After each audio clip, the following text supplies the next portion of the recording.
से तकरीबन 10 दिन हो गए हैं। इसराइल ने जब से ईरान पर हमला किया उसके बाद से जो सिचुएशन उस पूरे मुल्क में हुई है, पूरे रीजन में हुई है, पूरी दुनिया उसकी नजरें उस पर हैं और हर दिन हर लम्हा वहां पर जो सिचुएशन बिगड़ रही है, बदल रही है, उससे भी पूरी दुनिया वाकिफ है और सबकी निगाहें उस पर हैं कि आने वाले दिनों में आखिर नतीजा क्या होगा इस जंग का। इससे पहले आपने देखा यूक्रेन में जब जंग हो रही थी तो हिंदुस्तान के जो स्टूडेंट्स थे उनको किस तरह से वहां से निकाल करके लाया जाए उस पर सरकार और तमाम एजेंसियां काम करने लग गई थी। तो वो बच्चे भी लाए गए थे और इसी तरह से सेम ईरान में भी हुआ कि जब ईरान पर इसराइल का हमला हुआ तो हिंदुस्तान की जो डिप्लोमेसी है उसने काम किया और आज बच्चे लगातार वहां से आ रहे हैं और बहुत सारे बच्चे हिंदुस्तान आ चुके हैं। उन्हीं में से मेरे सामने जो दूसरी स्क्रीन पर नजर आ रहे हैं हाफिज अजमत अंसारी हैं जो ईरान में एमबीबीएस की तालीम हासिल कर रहे थे, पहला साल था। आप ये बताइए कि आप वहां पर कब गए थे ईरान में और किस किस शहर में आप पढ़ रहे थे? मैं ईरान गया था 22 फ़रवरी 2025 को। और कोर्स मेरा था एमबीबीएस। और मेरी जो यूनिवर्सिटी का नाम है अरक यूनिवर्सिटी ऑफ मेडिकल साइंस, जिसमें मैं अभी फ़िलहाल पढ़ाई कर रहा हूँ। तो अभी मेरा ख्याल है कि पहला सेमेस्टर आपका था। ये हाँ, मेरा पहला सेमेस्टर पूरा हो चुका है। मैं दूसरे सेमेस्टर में हूँ। पढ़ाई कैसी आपकी वहां चल रही थी? अल्हम्दुलिल्लाह अच्छी चल रही है। वहाँ पढ़ाई का निज़ाम अच्छा है। अच्छा, दिल लग रहा था आपका वहां पढ़ने में? जी जी, दिल भी लग रहा था और पढ़ने में भी मज़ा आता था। मजा आता था? किसी तरह की कोई क्योंकि आप बाहर के स्टूडेंट हैं, हिंदुस्तान से गए हुए हैं, तो कई तरह के जो मामले होते हैं कि भाई बाहर से जाकर के किसी मुल्क में रहना, पढ़ना, वहाँ के कल्चर, तहजीब, लोगों के दरमियान कभी कोई किसी तरह का प्रॉब्लम पैदा हुई आपको? नहीं, वहाँ के लोग हाँ, इंडियन को लेकर कुछ उनका ऐसा नज़रिया है नहीं। अच्छा। वो खुश मिजाज हैं और इंडियन से अच्छी तरह से बात करते हैं।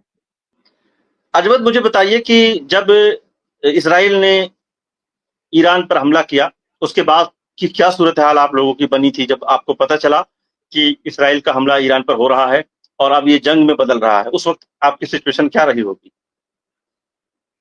शुरुआत में तो हमें डर लगा था जब पता चला था कि इसराइल और ईरान की वॉर शुरू हो चुकी है। लेकिन बाद में इंडियन एम्बेसी ने भी हमारा बहुत साथ दिया, हमें अच्छी तरह गाइड किया और सही बाखैरत क्या कहते हैं इंडिया वापस पहुंचाया। तो उसके लिए हम काफ़ी शुक्रगुजार हैं कि इंडियन एम्बेसी और इंडियन सरकार ने हमारा बहुत साथ दिया, गाइड किया और सारा खर्चा जो है इंडियन सरकार ने उठाया। बहुत ये अच्छी है। बात है कि ये जिम्मेदारी इंडियन हुकूमत ने उठाई कि आपको बहिफाजत अपने मुल्क में और आपके वतन आपको पहुंचाया। ये बताइए कि कितने दिन लगे आपको जब आपने अपनी यूनिवर्सिटी का कैंपस छोड़ा, उससे लेकर के घर पहुंचने में? कहाँ कहाँ पहले गए, कैसे कैसे आप आगे बढ़े? सबसे पहले आपको कितने राब्ता किया कि आपको घर चले जाना चाहिए? अ, सो 14 तारीख से ये इसराइल वर्सेस ईरान वॉर चल रही थी, 14 जून से। फिर 16 जून को इंडियन एम्बेसी की तरफ से हमारी यूनिवर्सिटी को एडवाइजरी आई कि सारे इंटरनेशनल और इंडियन स्टूडेंट्स जितने भी हैं उन सभी को इवैक्यूएट कर सकते हैं।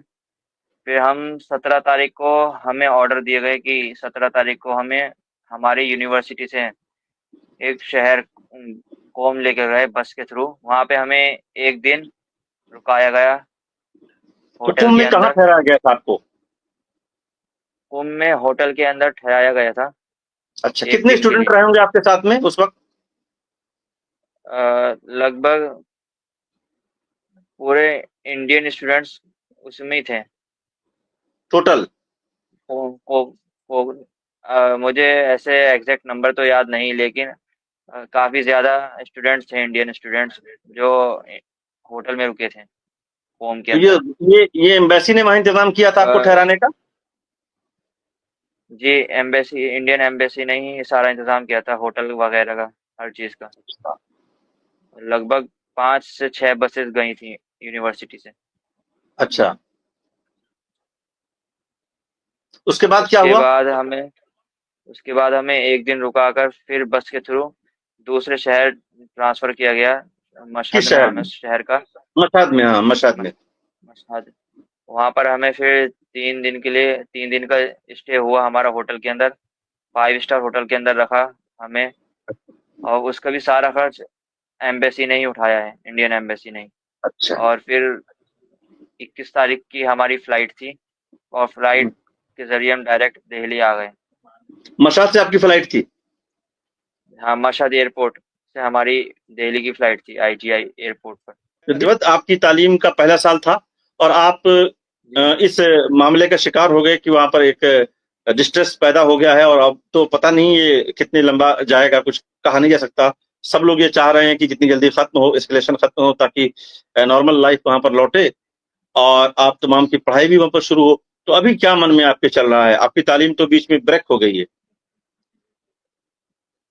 अभी तो बस यही दुआ है कि वहाँ के लोग सही रहें, और ये इसराइल वर्सेस ईरान की वॉर भी रुक जाए, ताकि जितने भी इंटरनेशनल स्टूडेंट्स और ईरानी स्टूडेंट्स वहाँ पढ़ रहे थे, उन सभी के सेमेस्टर्स का लॉस ना हो। ये बताइए कि कैंपस का माहौल, पढ़ने पढ़ाने का, खास तौर से जब लोग बाहर जाते हैं पढ़ने के लिए, एमबीबीएस करने, आप ईरान गए थे, उज्बेकिस्तान जाते हैं, किर्गिस्तान जाते हैं और भी तमाम मुल्कों में जाते हैं, तो आपने ईरान का जो चुनाव किया, क्यों किया? इसका पहला रीज़न तो यही था कि एक तो वो पूरी क्या कहते हैं इस्लामिक कंट्री है, और दूसरा कि वहाँ पर हमारे पापा के फ्रेंड भी की बेटी भी गई हुई है। उन्होंने हमें सजेस्ट किया था कि वो एक अच्छी कंट्री है, वो 2 साल रह भी चुकी हैं वहाँ पर। उनके ज़रिए हमें पता चला कि ईरान की आबो हवा और जो कल्चर वगैरह है, और जो वहाँ के लोग हैं काफ़ी अच्छे हैं, और इस्लामिक नेचर है पूरी कंट्री का, इस वजह से हमने सजेस्ट किया था। तो आप जब वहां गए तो जैसा कि आपको सजेस्ट किया गया था, बताया गया था, आपको वैसा ही ईरान मिला जैसा आपको बताया गया था आपके कि भाई वहां पर इस तरह की चीजें हैं, तो आपको वैसा मिला वहां जी पर? हाँ, जी मिला। वहाँ के लोग काफ़ी इस्लामिक है, और जो नॉर्मल जो डेली लाइफ में लोगों से बातचीत होती है, तो वहाँ के लोग अच्छी तरह से बातचीत भी करते हैं इंडियन स्टूडेंट से और बाकी इंडियन लोग लड़कों से। जब आप अपने यूनिवर्सिटी कैंपस से निकले, कुम ले जाया गया, फिर उसके बाद आप 3 दिन मशहद में रहे, इस पूरे दौरानिये में 4-5 दिन का जो वक्त, 6 दिन का वक्त गुजरा है, इस दरमियान क्या आपने इजरायली बमबारी, इजरायली ड्रोन हमलों को भी देखा? कहीं से इधर से गुजरा कहीं पर रास्ते जी में? हाँ, मैंने मशहद में इसराइली ड्रोन का और इन क्या कहते हैं ईरानी ड्रोन का इंटरसेप्शन देखा था अपनी आंखों से। यानी ईरानी ड्रोन्स ने इजरायली उसको इंटरसेप्ट किया था, ड्रोन मिसाइल को को। इंटरसेप्ट किया था, इसराइल के ड्रोन को इंटरसेप्ट किया। इंटरसेप्ट किया था। कितना महीना हुआ था आपको वहां गए हुए? मुझे मुझे 4 महीने हो चुके हैं पूरे। 4 महीने में कोई ईरानी आपका दोस्त बना क्या? किसी से दोस्ती, जो वहां का जो सिटीजन है, ऐसा कोई भी दोस्त बना क्या इस दरमियान, तालीम के दरमियान, कैंपस में? नहीं, अभी तो नहीं बना, क्योंकि हमारी जो क्लासेस होती हैं वो ईरानी स्टूडेंट से अलग होती है। हमारी अच्छा। क्लासेस सिर्फ इंटरनेशनल स्टूडेंट्स की होती है।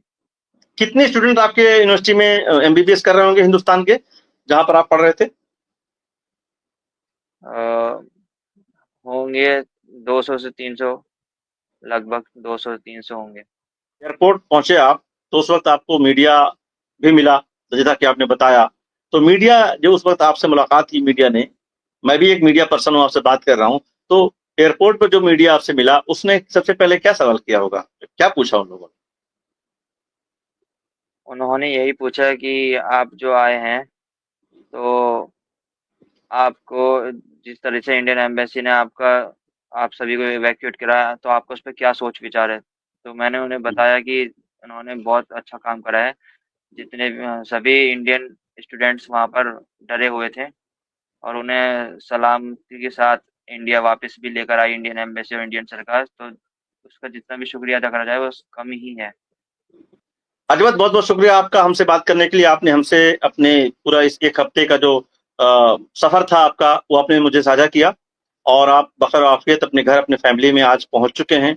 आपको बहुत बहुत मुबारक हो। और जाहिर सी बात है कि आप ही नहीं, हजारों लोग और आप लोग वहां फंसे हुए थे। हमारे हिंदुस्तानियों को, इंक्लूडिंग गवर्नमेंट को, ये फिक्र थी कि हमारे बच्चे जो भी वहां पढ़ रहे हैं वो किस तरह से निकले और बहिफाजत आए। और गवर्नमेंट ऑफ इंडिया ने उसमें, वहां का जो मिशन है गवर्नमेंट ऑफ इंडिया का, एम्बेसी है, उसने सपोर्ट किया। इसके लिए बहुत उनका शुक्रिया, और आपका बेहद शुक्रिया कि आपने हमसे बात की और अपने इस पूरे सफर को साझा किया।